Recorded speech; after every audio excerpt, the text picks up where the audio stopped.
I have with me today Yitzhak Sokoloff. I met Yitzhak the first time I went to Israel through a friend of mine, and then when I went there a second time, Yitzhak was, I have to say, it was instrumental in the documentary that I wanted to make about water management in Israel.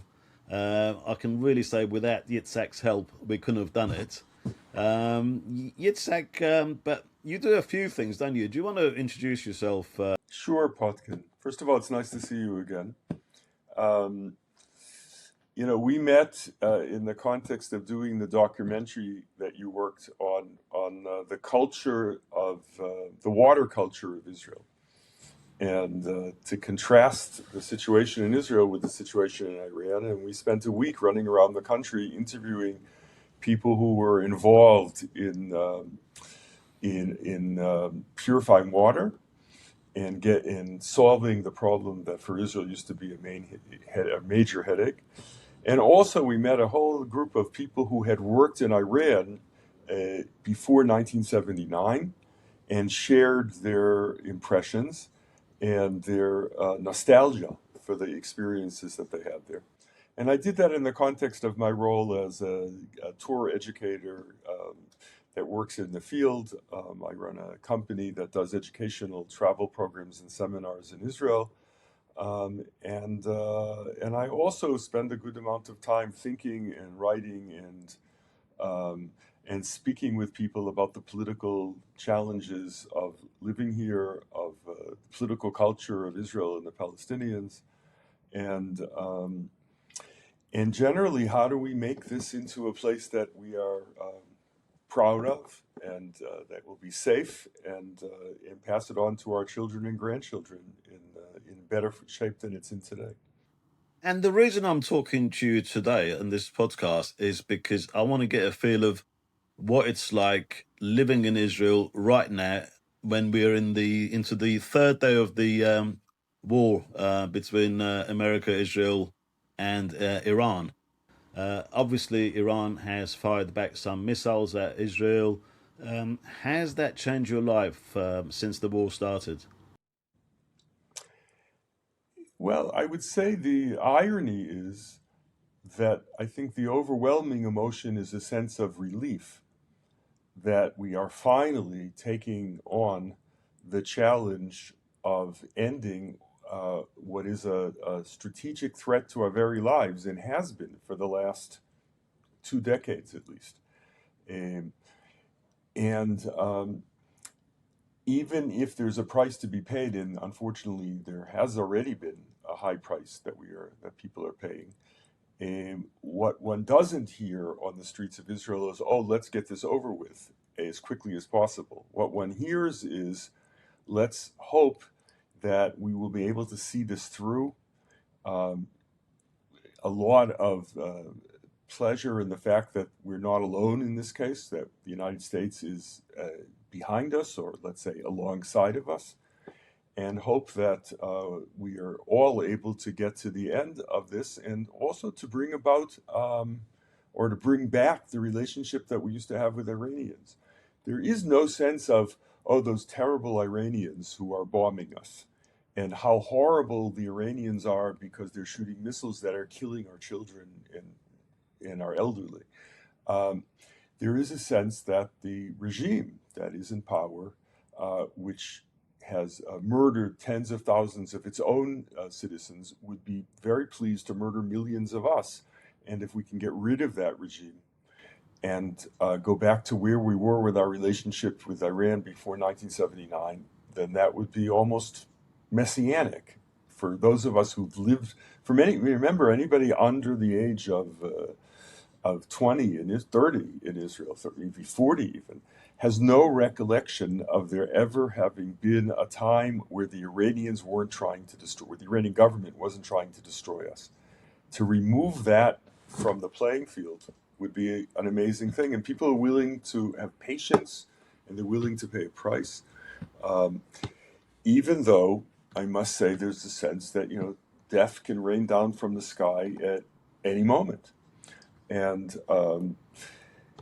But when you look at Israel through a historical lens, we understand that this is, we're not entitled to this country of ours. We've had to work really hard and pay a very high price.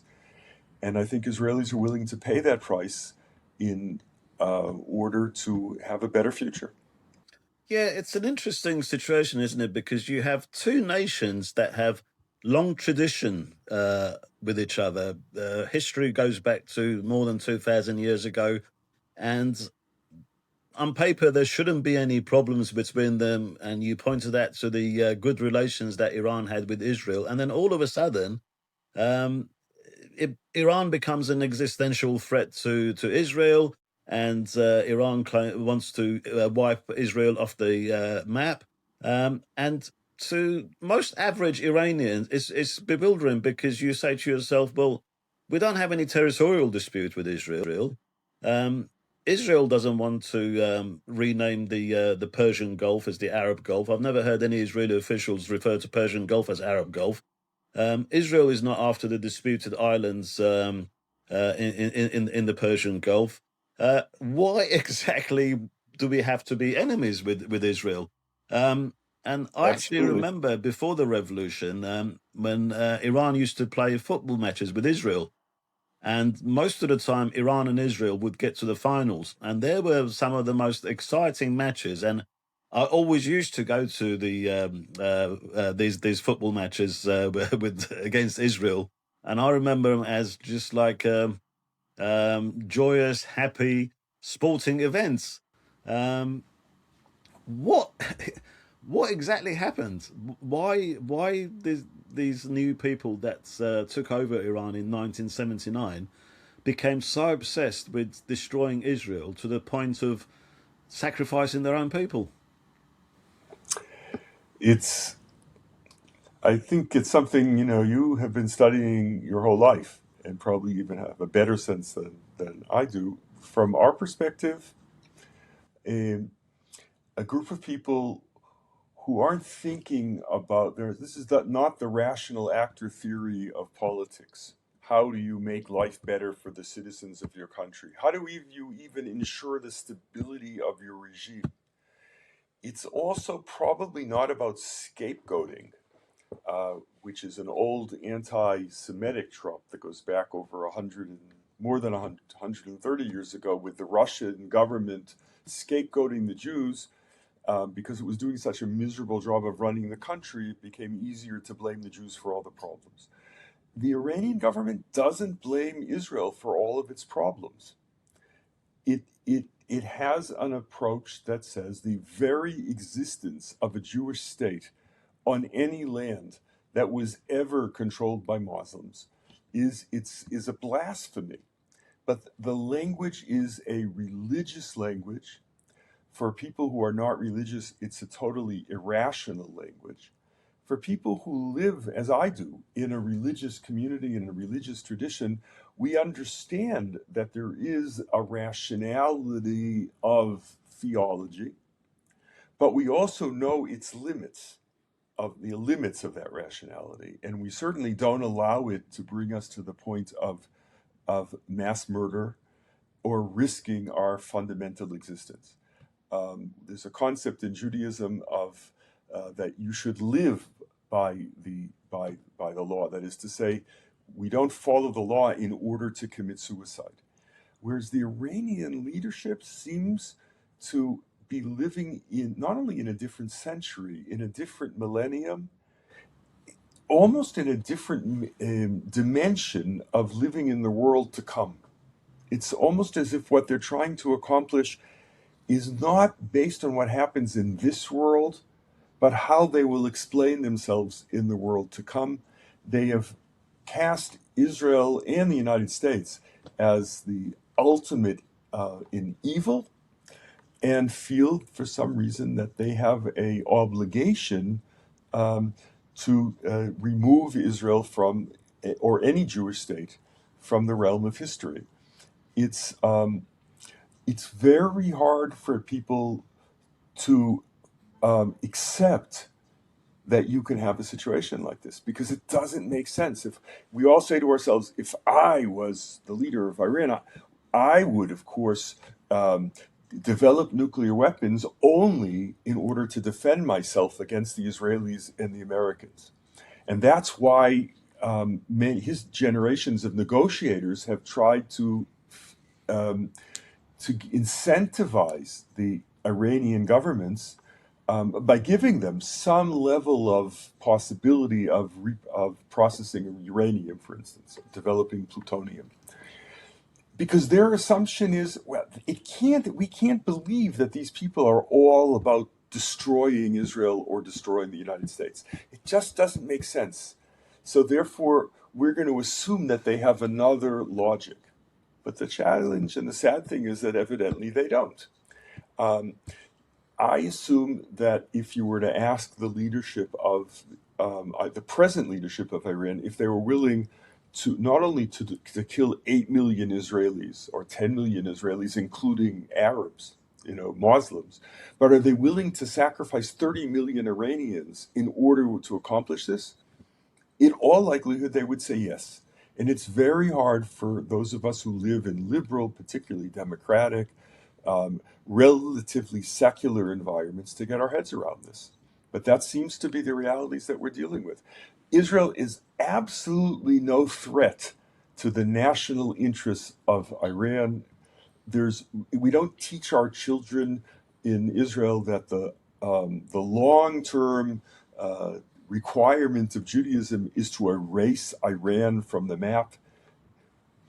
We would like to go back to having football matches and sharing information and eating together in restaurants in Jerusalem and in Haifa and in Tehran, because there's absolutely nothing pushing Israel in that direction. And what's striking to me often is when you read the journalists in the Western world who talk about this as a conflict between Israel and Iran without understanding that it's a one-way conflict. If the Iranians tomorrow morning would say, we no longer have a goal of destroying Israel, then our lives change immediately for the better. And they're unable to do that. Instead, they have a clock in Tehran counting down the demise of the state of Israel and all of its residents. One of the places where Iranians and Israelis have a chance to meet outside Iran and Israel is Baku in Azerbaijan. Yes. Because obviously Israel's got good relations with Azerbaijan, and Azerbaijan is near Iran, so it's convenient for a lot of Iranians to travel there for holidays. And they say in the nightclubs, when everyone else has left, the only people left still dancing together are the Iranians and the Israelis. But No question. you've been following the protests that happened in Iran early in January, and I'm sure you're aware of the massacre that took place to put down the protest. I mean, we're receiving horrific videos of the slaughter of innocent protesters. You know, man, woman, child, old, young, whole families being killed. Children becoming orphans because they lost both parents, parents losing all their children in one night. Um, and they're talking about the numbers being in tens of thousands of people, which is unprecedented, even with the regime's own standards or track record in putting down protests in the past. When you heard that level of massacre in Iran, what was the feeling amongst Israelis? Horror, um, maybe some level of identifying, because uh, there were days in Jewish history where that number of Jews were killed uh, during the Holocaust or other pogroms. Um, Perhaps a sense of a missed opportunity, that if we and the Americans had been ready to do what we're doing now in the beginning of January, perhaps it would have been possible to intervene on the behalf of the Iranian people at the time. Um, Perhaps some sense of hope that this is not about Israel and Iran. This is about Israel and a Iranian leadership which is disconnected from its own people, and mostly a sense of mourning because the people who lost their lives were courageous. Um, were we're fighting for freedom and are our brothers in that sense, and sisters, and they paid a horrible price that should not have had to been paid. Um, Were it not for the fact that I think the world over the last 20 years hasn't taken this government seriously enough, hasn't understand the nature of its evil. Now we're into the third day of the war as we're recording this podcast. Yes. Um, the Iranian regime is the regime in Iran has responded by firing a barrage of missiles um, at Israel, um, and not targeted. I have to say, just they're just hoping that some of the missiles would go through the Israeli air defense and create maximum damage. Since I the war, think I don't agree with you, Potkin. I think they are targeted. The Iranian army, the Revolutionary Guards, have the capacity um, to shoot missiles relatively exactly within 30 to 50 meters, and they are hitting exclusively civilian targets, trying to kill as many Israeli civilians as possible. In June, most of the missiles were targeting military bases. That's not the case right now. And the casualties we've been absorbing are men, women, children, elderly, who are hovering in their shelters or in their safe rooms. And in almost every case, they have been killed by taking direct hits to shelters that were not built um, the lethality of the current arsenal that the Iranian government possesses. but in a way, I always envy you in the sense that your government cares about the lives of its citizens. You have alarms that go off. You have apps that show you where the threats are or how imminent the threats are. You have shelters to go to. They haven't done any of that for the Iranian people, and we had the unfortunate situation where a school that was next to an IRGC base in Minab in South Iran that was hit, and I think the latest figure that I have is 170 school children were killed, and some were buried under rubble. So, what is it like? So, are you constantly sort of like being notified that there's a threat, and then you ready to go to a shelter? Are the missiles coming mainly at night, or is it are they coming during the day as well? Give me a feel of what it's like and how you cope with your daily life and still go to work and prepare for going to shelter and seeking safety. But for one thing, unless you're working in the army or the police or a hospital or another one of the vital services, no one's going to work. Schools are not in session, banks are not working, supermarkets are open, gas stations are open. But otherwise, pretty much the country has been closed down. Um, there is no distinction between day and night. It's clear that the Iranians are not again, every time I say Iranians, what I mean is the Revolutionary Guards or the army or the mullahs. Um, they may not be doing this in an orchestrated fashion. They have not succeeded in very large volleys, barrages of missiles coming at the same time.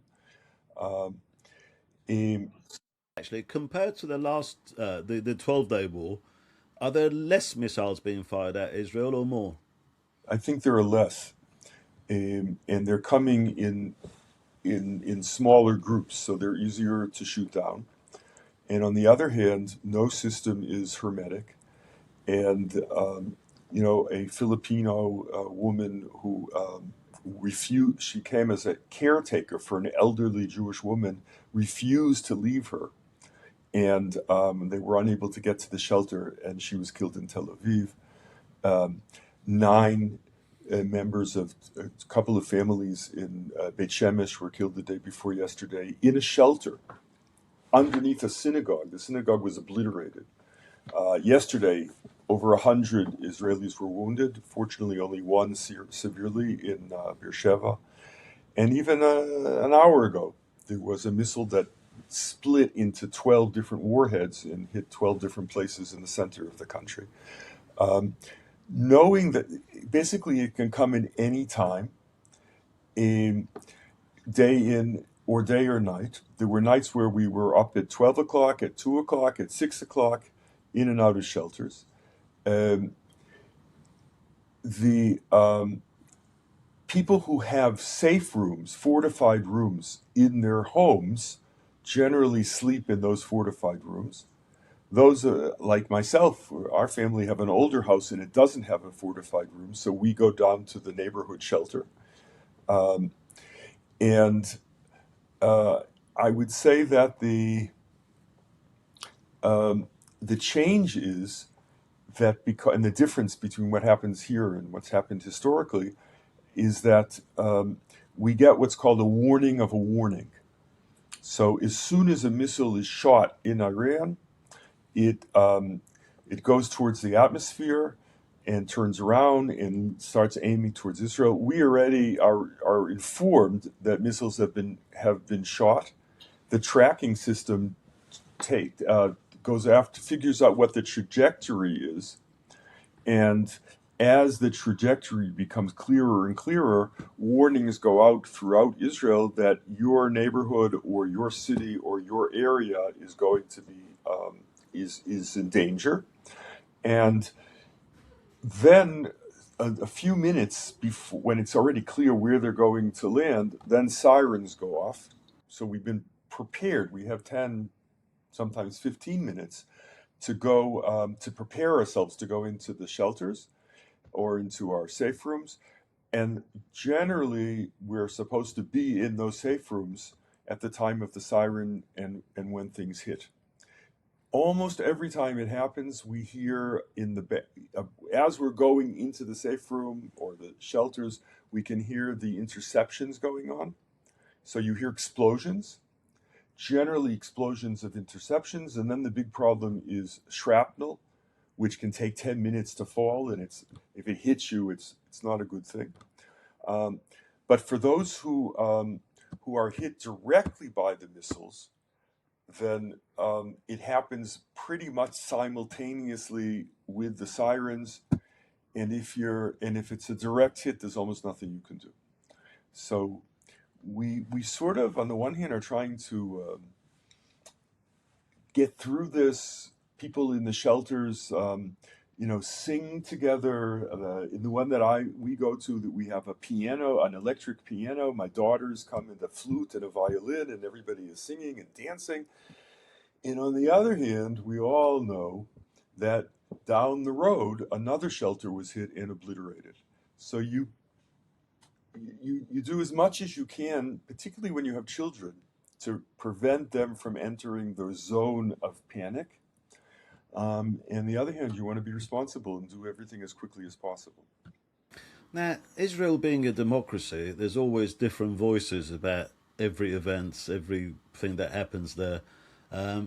Has there so far been any opposition to the war against Iran? It's a very good question, and it's fascinating to me because Israel's not only a democracy; it's a chaotic democracy. What's the word? It's a very loud democracy in which we can argue about anything and everything, and we do. And during the period of the judicial reform or judicial revolt, however you defined it, hundreds of thousands of people were on the street. In the last 2 years, over the issue of what our policy should be towards the Hamas and the hostages, every Saturday night you would have 100 to 200,000 people on the street.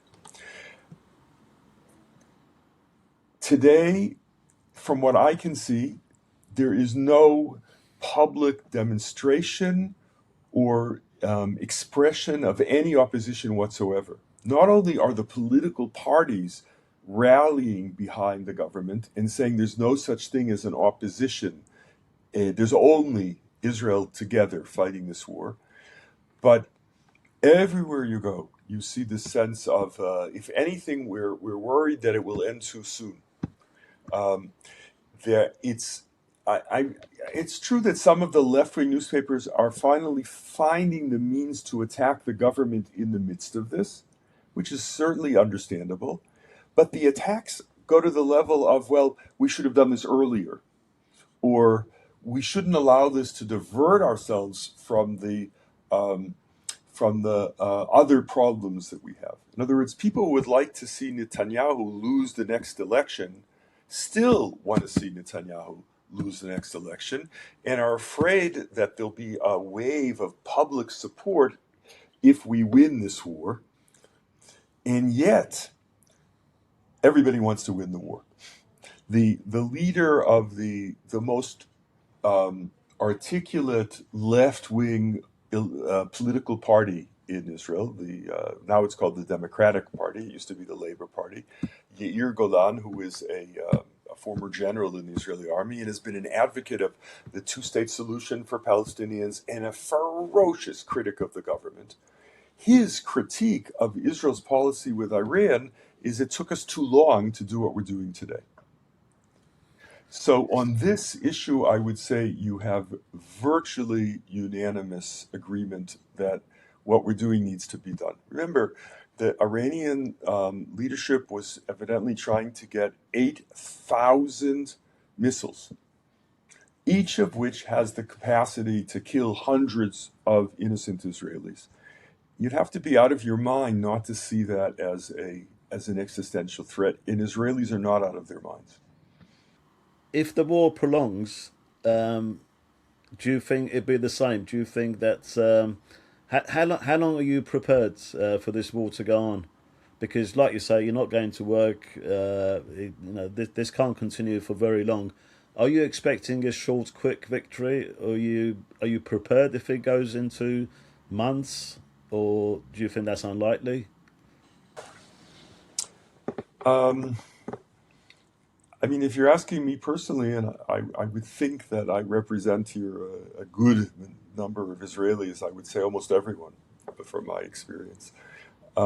We are facing a group of people who would like to get us to kill us all, and are developing and have been developing the means to accomplish that, either with the race for nuclear arms, or the ballistic missiles, or the proxies and Hezbollah and what in the Yemeni Houthim in the Yemen, what we call the ring of fire. There are no illusions here. We understand that there's nothing we can do to convince the Iranian government to leave us alone and let us live together in peace, because they're not interested in it, because they think in eschatological terms. The conversation, there is no such thing as a conversation in those terms. And Israelis get it.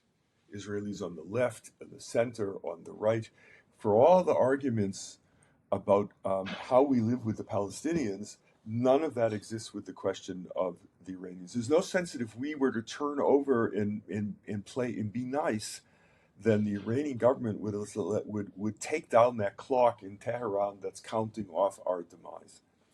And the result is that I think, as a whole, Israeli society is willing to live. If we're talking about days, great. If we're talking about weeks, okay. If we're talking about months, and in fact, if we're talking about years, right? We're talking. The issue here is the rest of our lives, the lives of our children, our grandchildren, our great grandchildren, and I think Israelis are willing to pay whatever price is necessary in order to put an end to this threat that they have lived with. Most of us have lived with this sense of one day the Iranians will get nuclear weapons and drop them on us. We've lived with it for our whole lives. And the scary thing, I think, in Israel is that um, we will end up being alone in this process. There's a lot of attention paid to the American political dynamic. Are the Americans willing to pay what price are they willing to pay? Do they understand that if the Iranians were able to destroy Israel, they wouldn't stop with Israel, but they would continue to the great Satan? It's very hard for most Americans to get their heads around this. Those who were condemning Trump and trying to put an end to the war are saying the Iranians weren't likely to be a strategic threat to us for another 10 years. Now, that's debatable. I would think it's even laughable. But it doesn't matter. When somebody defines you as the great Satan and they think in terms of history and they're working on nuclear weapons or ballistic missiles that can tear apart your cities, why give them 10 years? Why not put a stop to it right now? And we're hoping that sanity and clarity have broken out and we won't be alone in this. I think for Israelis, the idea that we are fighting shoulder to shoulder with the United States and that there aren't massive demonstrations on the streets of Europe is a tremendous relief. Remember what happened on October 8th? We were also fighting in an existential war against the Hamas, who are no more, righteous than the Iranian government, and yet we were alone in many cases. And yet, so we're not in that situation today. And I think and I think the other element is this sense that we're waiting for the Iranians to take the people of Iran to take their fate in their own hands, to come out in the streets. And a lot of people say, well, this has never happened in history. You can't depose a government from the air. Maybe. But history has funny ways of surprising us. And it's clear that's happening today is we are trying to destroy the ability of the Iranian government to do what they did in January, right? If we can get to the point where the Revolutionary Guards and the police and the imports that they're bringing from Afghanistan and Iraq to murder their own people begin to question their orders and put down their weapons and cross to the side of the Iranian people, we will enter a whole new era. And that's what we're hoping that will happen. So we wish our pilots right now and the American pilots are risking their lives on behalf of our own peoples, but also on behalf of the Iranian people. And we're praying that they will rise to the occasion and have as few sacrifices as possible on the way to turning out this regime and returning us to a world of sanity and friendship. Yitsac for all that. So that was very well put, very well said. And on that note, let's hope for a near future, where there'll be peace and prosperity in both countries, in Iran and Israel, and none of us are existential threats for each other. And our rivalry is just limited to rivalry in sports, sportsmanship and friendly rivalry, where we can both help each other with the global challenges that exist in making a better life for our children and our future. Absolutely. My daughter is a musician and a violinist, and she decided to learn the kamancheh, which is an Iranian instrument. And I think her dream is to be able to go to concerts of Persian music in Persia, in Iran. And my dream is to start taking groups there to visit what is a rich and beautiful and amazing country in better days. Let's hope all that happens. Thank you very much, Yitsac. Thanks. Thank you. Thank you. Good to see you, Pot.